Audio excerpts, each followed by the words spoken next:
সবেমাত্র শেষ হলো ক্লাস 5 এর ইংলিশের পরীক্ষা সেকেন্ড সামেটিভ ইভ্যালুয়েশন 2025।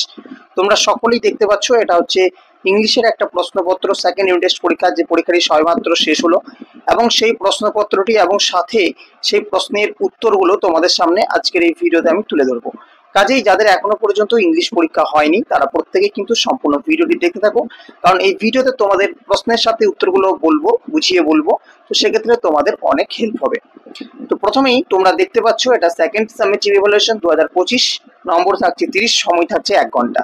যেহেতু তোমাদের প্রশ্নপত্রের ওপরই উত্তর লিখতে হয়, সেক্ষেত্রে তোমাদের এখানে নাম, স্কুল নেম, রোল নাম্বার, এই তিনটে জিনিস এখানে লিখতে হবে। সাবজেক্ট ইংলিশ এবং ক্লাস 5। এবারে প্রথমে তোমাদের এখানে একটা প্যাসেজ দিয়েছে, তোমাদের বই থেকে একটা প্যাসেজ দিয়েছে।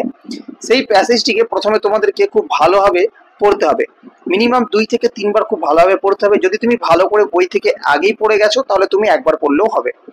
তো কি আছে আমি একটু প্রথমে পড়ে নিই। There were quite a number of good teachers in our school. সেখানে আমাদের স্কুলে খুব সীমিত সংখ্যক শিক্ষক, ভালো শিক্ষক ছিলেন। BD Roy taught us English. BD Roy আমাদের ইংলিশ পড়াতেন। He was a small man. তিনি ছিলেন একজন ছোট মানুষ। Who to great care to ensure that we pronounced English correctly. যাতে আমরা ইংলিশ শিখতে পারি সেই দিকে কিন্তু তিনি খুবই যত্ন নিতেন। One day he told us the story of the ox and the frog from Aesop's fable. একদিন তিনি এসপস ফেবল থেকে দ্য অক্স অর্থাৎ শিয়াল এবং ব্যাঙের একটা গল্প বলেছিলেন। Before telling us the story, গল্পটি বলার আগে he taught us how the pronunciation of the depends on whether the following word begin with a vowel or a consonant. তিনি গল্পটি শুরু করার আগে আমাদেরকে বুঝিয়েছিলেন যে কিভাবে প্রোনাউন্সিয়েশনটা নির্ভর করে, কিভাবে তুমি একটা শব্দকে শুরু করবে ভাওয়াল বা কনসোনেন্ট দিয়ে তার উপর। I fondly remember our head Pandit Bhattacharya sir. আমার খুবই মনে পড়ে আমাদের প্রধান পণ্ডিত ভট্টাচার্য স্যারকে, for his excellent handwriting, তার সুন্দর হাতের লেখার জন্য। এবার আমরা সরাসরি প্রশ্নে চলে যাব। প্রথমেই তোমাদের দিয়েছে টিক দ্য কারেক্ট অ্যান্সার, সঠিক উত্তরটি টিক দাও।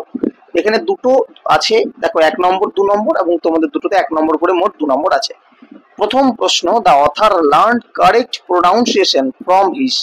লেখক কার কাছ থেকে সঠিক প্রোনাউন্সিয়েশন শিখেছিলেন? From his father, headmaster, English teacher, grandma. সঠিক উত্তর কি হবে? English teacher. ঠিক আছে, কার কাছে শিখেছিলেন? ইংলিশের শিক্ষকের কাছে। 2 নম্বর প্রশ্ন, the ox and the frog is a tale from. এই যে শেয়াল এবং ব্যাঙের গল্পটি কোথা থেকে নেওয়া ছিল, কোথা থেকে ছিল? পঞ্চতন্ত্র, জটাকা, এসপস ফেবল, ঠাকুমার ঝুলি। সঠিক উত্তর হবে অপশন সি, এসপস ফেবল। চলে যাব পরের দাগে, বিয়ের দাগ। বিয়ের দাগে কি বলেছে? Complete the following sentence with the information from the text. Text থেকে সঠিক ইনফরমেশনগুলি নিয়ে এই যে শূন্যস্থান পূরণটা রয়েছে সেটাকে তুমি কমপ্লিট করো। তাহলে প্রথমেই দেখো দুটো আছে তোমাদের ক্ষেত্রে, দুটো আছে, দুটোতে কিন্তু নম্বর রয়েছে 1 নম্বর করে। ঠিক আছে, প্রথম দিয়েছে 1 নম্বর, BD Roy taught the students.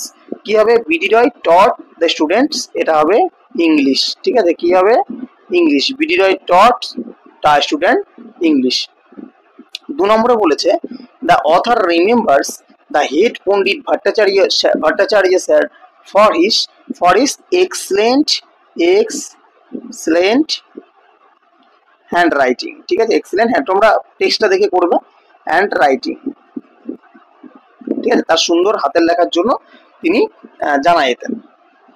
আচ্ছা, তাকে তার লেখকের মনে ছিল।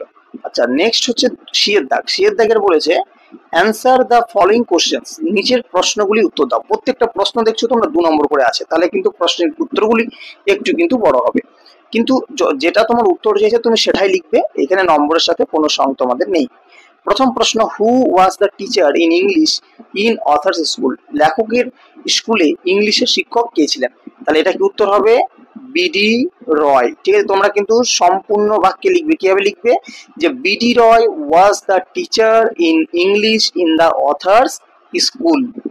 আচ্ছা, 2 নম্বর প্রশ্ন, how did BD Roy teach the pronunciation of the. ঠিক আছে, আচ্ছা এই যে প্রশ্নটা দিয়েছে how did BD Roy teach pronunciation of the, কিভাবে বিডি রয় প্রোনাউন্সিয়েশন শিখিয়েছিলেন দায়ের, টিএইচ দায়ের। এটা আমরা একটু উপরে দেখে নেব কি বলেছে সেই লাইনটা তোমাদেরকে মার্ক করে দিচ্ছি, তোমরা যদি এখান থেকে দেখে নাও। এই যে the pronunciation of the depends on whether the following words begin with a vowel or consonant। এই জিনিসটা তোমাদেরকে লিখতে হবে। তোমরা কি লিখবে তাহলে? তোমরা লিখবে বিডি রয় taught us লিখবে না, এখানে লিখবে taught author how the pronunciation of the depends on whether the following word begin with a vowel or consonant। ঠিক আছে, আচ্ছা নেক্সট আমরা পরবর্তীতে যাব, সেটা হচ্ছে তার পরবর্তী পৃষ্ঠায় 2 নম্বর পৃষ্ঠায় 3 দাগের প্রশ্ন। 3 দাগের প্রশ্নে বলেছে why does the author fondly remember their head Pandit. কেন লেখকের তাদের যে প্রধান হেড পণ্ডিত ছিলেন তাকে মনে ছিল, কেন তিনি তাকে মনে রেখেছিলেন, এত স্মরণীয় করে রেখেছিলেন? লিখবে যে the author fondly remember their head Pandit because of his excellent handwriting. ঠিক আছে, মানে অ্যান্সারটা অ্যাকচুয়াল হবে excellent handwriting, for his excellent handwriting, তার অসুন্দর হাতের লেখার জন্য। ঠিক আছে, আচ্ছা 2 নম্বরের প্রশ্ন write T for true and F for false statements in the given boxes. এখানে 5টা আছে, তোমাদের 5টা তোমাদেরকে করতে হবে। যদি ট্রু হয় তাহলে এই যে বক্সটা রয়েছে সেখানে তোমাদের টি লিখতে হবে, আর যদি ফলস হয় অর্থাৎ মিথ্যা হয় তাহলে তোমাদেরকে ব্র্যাকেটে এফ লিখতে হবে। ঠিক আছে, তো এটা তোমরা পড়বে। প্রথমেই দেখো যে প্রশ্নটি তোমাদের দিয়েছে যে Nazrul was not attracted to folk theatre. ঠিক আছে, আচ্ছা তারপরটা দিয়েছে নজরুল ফাস্টেড ফর 30 days। এগুলো কিন্তু তোমাদেরকে বই থেকে, যেহেতু তোমাদের এখানে দেয়নি, তোমাদেরকে কিন্তু বই থেকে এটা মুখস্থ করে লিখতে হবে। প্রথমে দেখো Nazrul was not attracted to folk theatre, এটা কিন্তু ফলস হবে। ঠিক আছে, কারণ নজরুল ওই ফোক থিয়েটারের দিকে আকৃষ্ট হয়েছিলেন। বিয়ের দাগ নজরুল ফাস্টেড ফর 30 days, নজরুল কতদিন ফাস্টেড ছিলেন? 30 দিন ধরে উপোস ছিলেন, এটাও কিন্তু ফলস হবে। সিয়ের দাগ বলেছে the monkey return to his home safely, বান্দরটি তার বাড়িতে সেফলি নিরাপদভাবে ফিরে এসেছিল, এটা ট্রু হবে। ডিয়েরটা বলেছে the rock always talk to the monkey, এই পাথরটি বাঁদরের সাথে সর্বদা কথা বলতো, এটাও কিন্তু ফলস হবে। Nazrul serve the Indian army under the British rule, এটা কিন্তু ট্রু হবে। ঠিক আছে, এই গেল ট্রু ফলস। এবার আমরা 3 দাগের আসবো। 3 দাগের বলেছে fill in the blanks with correct preposition, এখানে সঠিক প্রিপোজিশন দিয়ে এই শূন্যস্থানগুলিকে পূরণ করতে হবে। 5টা আছে, প্রত্যেকটা 1 নম্বর করে, মোট 5 নম্বর। ফার্স্টের বলেছে the cat jumped dash the counter, তো এটা কি হবে? The cat jumped at the counter. বিয়ের দাগ they are sitting dash the tree, এটা হবে they are sitting on the tree. সিয়ের দাগ the book belongs dash Asha, the book belongs to Asha। ডির দাগ হচ্ছে she is hiding dash the, এটা হিডিং বা হাইডিং dash the table, এটা হবে under the table, ঠিক আছে, টেবিলের নিচে লুকিয়েছে। he drives the car dash the bridge, এটা হবে over the bridge। ঠিক আছে, he drives the car over the bridge। আচ্ছা এর পরবর্তী আমরা 4 দাগের আসবো, এটা হচ্ছে গ্রামারের একটি অংশ, 5টা আছে, মোট 5 নম্বর এই অংশ থেকে। এটাকে বলেছে fill in the blanks with present continuous tense of verbs given in brackets, এখানে যে ব্র্যাকেটের মধ্যে যে ভার্বগুলোকে দিয়েছে তার প্রেজেন্ট কন্টিনিউয়াস টেন্সে তোমাকে এই শূন্যস্থানগুলি পূরণ করতে হবে। প্রথমে দেখো the cat dash dash, bracket আছে স্লিপ আন্ডার দ্য টেবিল, তো দ্য ক্যাট আছে, তো প্রেজেন্ট কন্টিনিউয়াস টেন্সে আমরা ইজ লাগাবো। দ্য ক্যাট ইজ স্লিপটা কি হবে? স্লিপিং, SLEEPING, ঠিক আছে, স্লিপিং আন্ডার দ্য টেবিল। আচ্ছা বিয়েরটা I dash dash visit the zoo আছে, ভিজিট আছে, তাহলে আই এর সাথে কি বসে? এম বসে, বসালাম। ভিজিটটা কি হয়ে যাবে? আইএনজি লাগিয়ে দেবো আমরা, ভিজিটিং, তাই তো, ভিজিটিং, VISI, তোমার যে ভার্বটা থাকবে তার সাথে তুমি আইএনজি লাগিয়ে দেবে, তাহলে I am visiting the zoo. C এর দেখো হচ্ছে Ruby and Shabnam dash dash a song, দেখো রুবি এবং শাবনম দুজন আছে, এখানে আমরা আর লাগাবো। ঠিক আছে, আর সিংটা কি হয়ে যাবে? সিঙ্গিং, সিং, তার সাথে লাগাবো ING। ঠিক আছে, Ruby and Shabnam are singing a song. Next হচ্ছে ডি এর দাগ Rajib dash and dash a poem, এটা হবে রাজীব ইজ, ঠিক আছে, রাজীব ইজ রিসাইট আছে, তবে রিসাইটিং, CITEING, ঠিক আছে, রিসাইটিং, শুধু ING লাগিয়ে দেবে। ইয়েরটা আছে the boys dash dash football in the field, তাহলে দ্য বয়েজ আর হবে, আর প্লেটা কি হবে? প্লেইং, PLAYING, ঠিক আছে, the boys are playing football in the field. এই গেল তোমাদের গ্রামারের অংশ। এবারে তোমাদের 5 নম্বরের একটা রাইটিং ছোট্ট করে তোমাদেরকে লিখতে হবে, মোটামুটি 5 থেকে 6টি লাইন লিখলেও হবে। তো 5-এর দাগের কি বলেছে, write a short paragraph on your daily routine or your favourite sports person. বলছে তুমি একটা ছোট্ট প্যারাগ্রাফ লিখো তোমার প্রত্যেক দিনকার যে রুটিন তার উপর, অথবা তোমার প্রিয় একজন খেলোয়াড়ের ওপর। তো এই দুটো প্রশ্নের উত্তরই কিন্তু আমি তোমাদের দিয়ে দিয়েছি, তোমরা যেটাই চাইবে, তোমার যেটা ভালো লাগবে তুমি সেটাই মুখস্থ করতে পারবে।